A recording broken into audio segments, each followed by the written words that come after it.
Hi, it's Dawn. Welcome back. I just finished this one in the previous video, and this was done with this like a window pane stencil from Gelli Arts. And then I came across another one that I have, also an 8x10 stencil by Gelli Arts, and this is like a tulip pattern. But I thought that instead of leaving the white lines to chance, for lack of a better word, like I did in this one where I'm painting them, that I would do a resist. So I pulled out a couple of white crayons, 2 sizes, and what I'm doing right now, despite my finger getting in the watercolor paint from my previous painting, and then managed to get all up. Anyway, got it all over.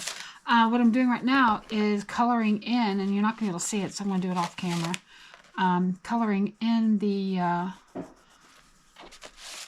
all of the lines where I don't want watercolor to go, all the spaces. So I did it in pencil, and then I knocked it back a bit with an eraser.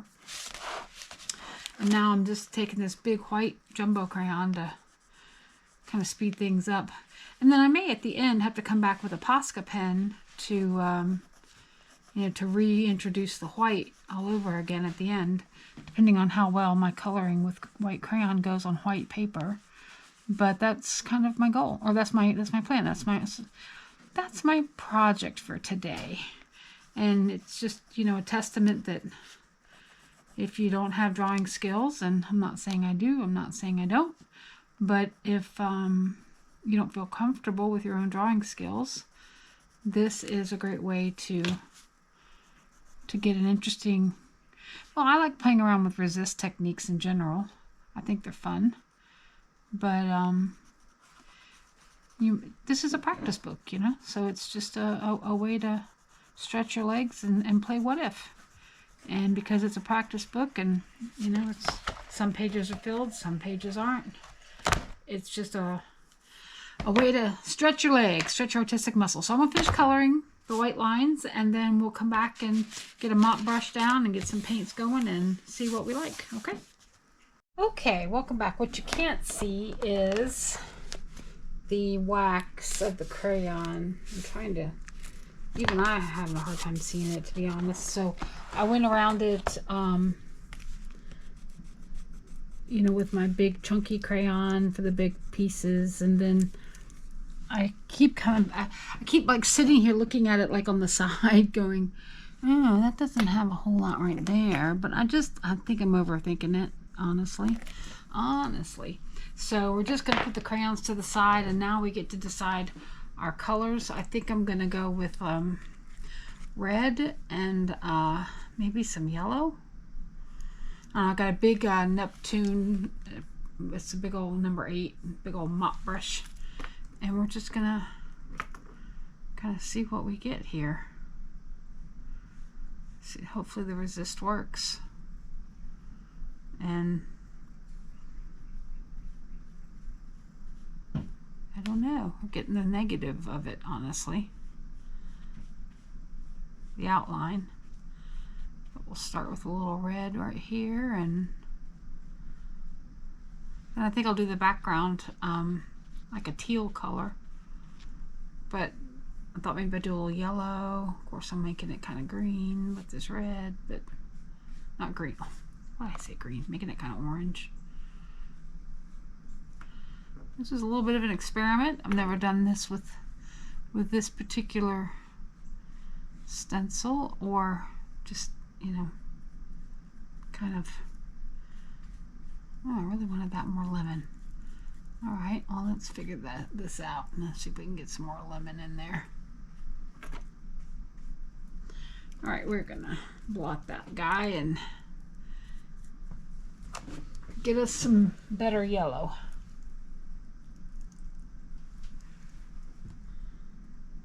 I really wanted like a bright, I think a more gamboge here.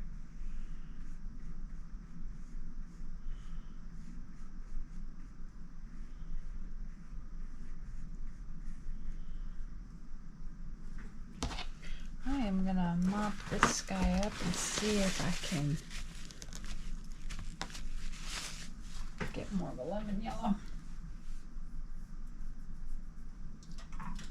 Of course, I just corrupted my yellow on my palette. So I gotta grab a different yellow. Luckily, I number my feathers for just such emergencies.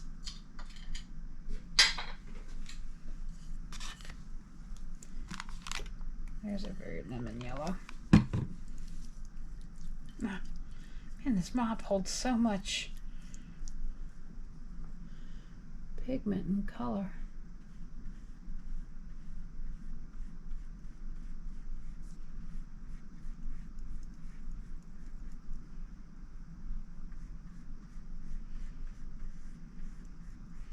I don't know, maybe I did this backwards. Maybe I should have colored in everything but the lines. We'll find out. Let's go really bright here.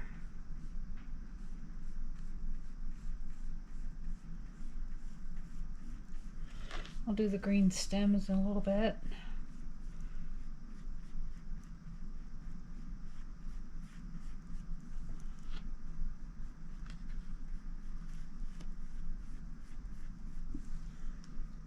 Let's drop in some really bright red here.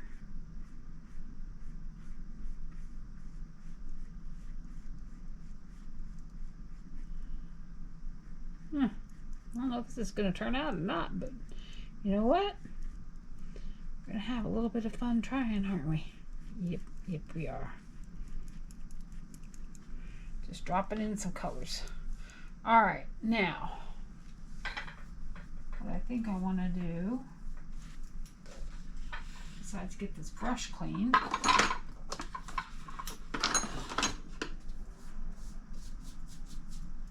is I think I want to come in here with some green. Might not use this big boy for the green. Might use something a bit more strategic.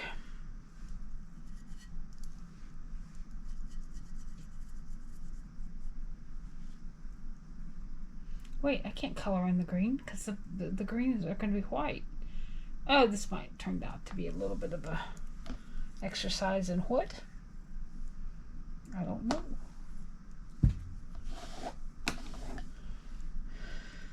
Let's see. Let's grab. Got a little bit of green and turquoise up here.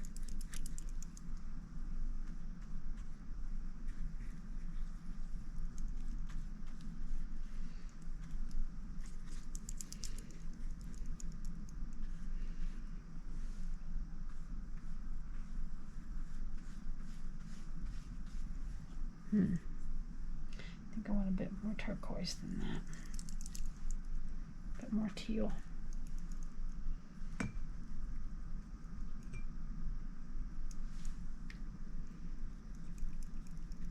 Like this color right here. Yeah. That's what I want. Yep, we're not going to care if it bleeds.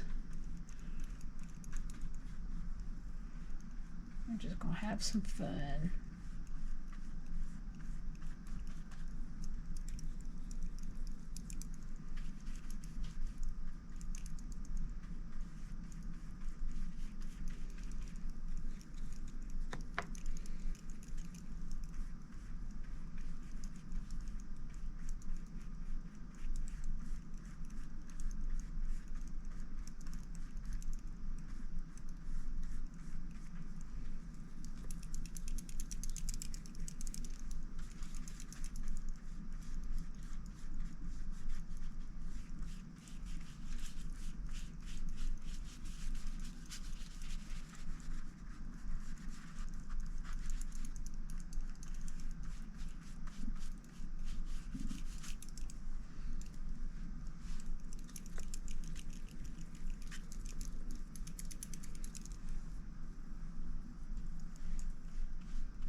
Okay.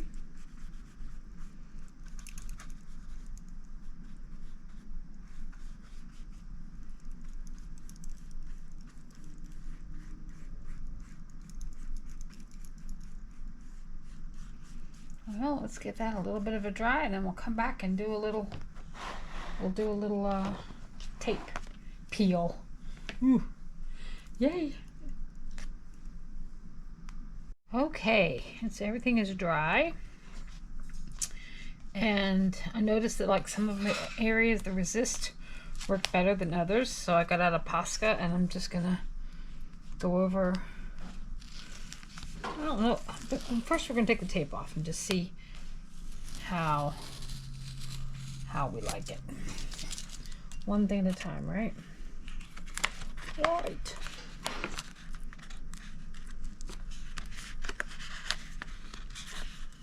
Maybe.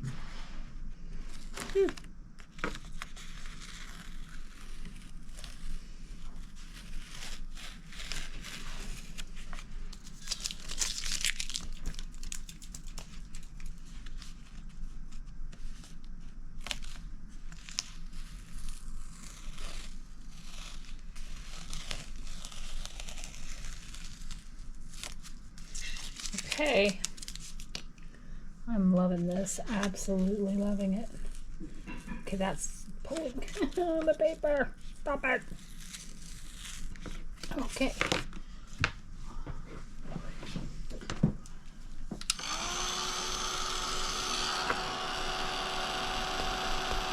And out, keep the adhesive. Be warned, some of these gums are really hot.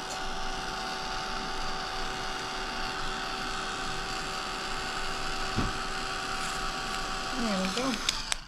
I have to fix this. A little bit of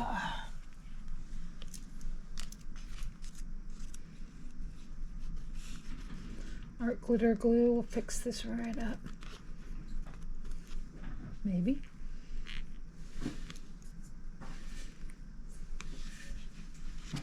Well, having a little technical malfunction here.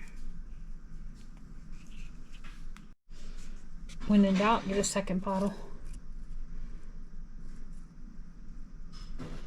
I like this stuff because it's got that super tiny tip and it will really help you fix a break or tear like this.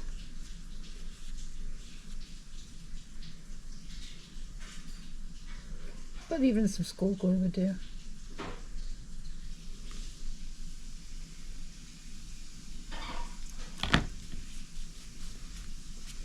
Okay, now, what was supposed to happen with this pattern was there was supposed to be some lines here. And while you can see a little bit of them, I don't know, I thought I might, first of all, I'm activating the paint by getting a bowl and mixing in the bottom. And I do not mind where this has bled out a little bit. I actually kind of like it. But I really wanted to see if I could just kind of, maybe I want to get, I don't know if I want to get some paint going on here or some, this is an acrylic marker. The other option would be to get like some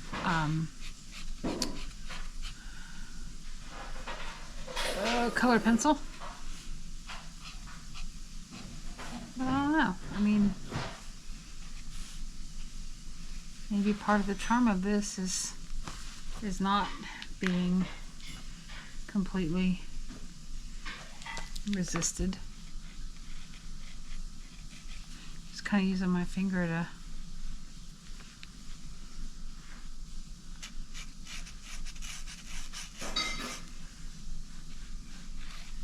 guess I didn't press very well, but I'm okay with that actually.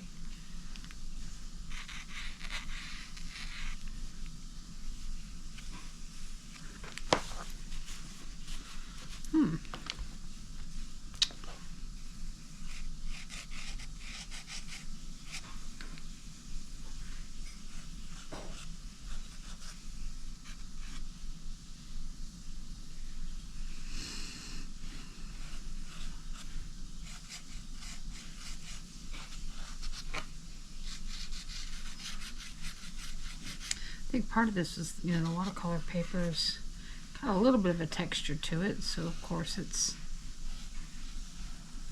hard for the wax to get all down in all the little spots, right?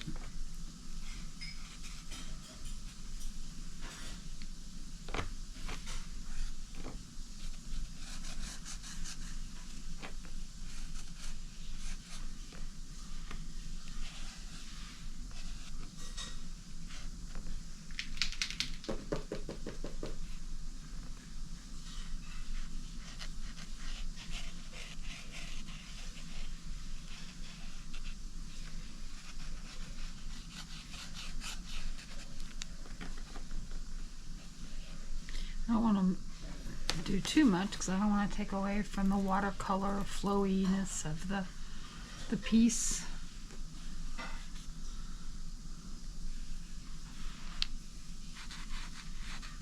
But at the same time, I kind of like the lines as they're going through the stencil.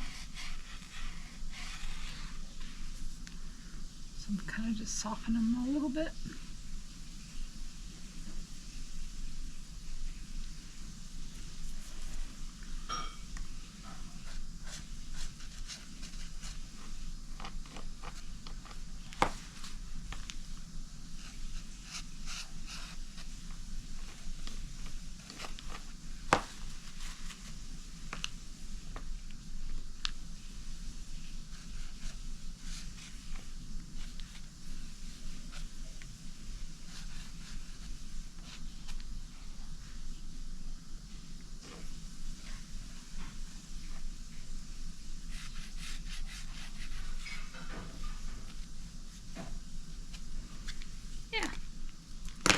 I think we're gonna call that done and call that an interesting technique to try. But I think definitely, I think maybe what I would have do in hindsight next time would be to go over it maybe multiple times with the crayon.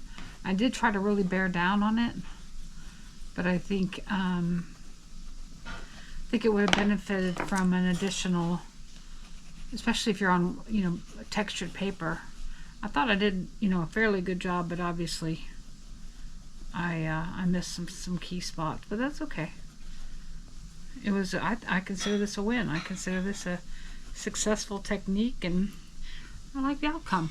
So anyway, I'll stop fussing with it and fiddling with it. Thanks for stopping by. We'll see you again soon. Bye.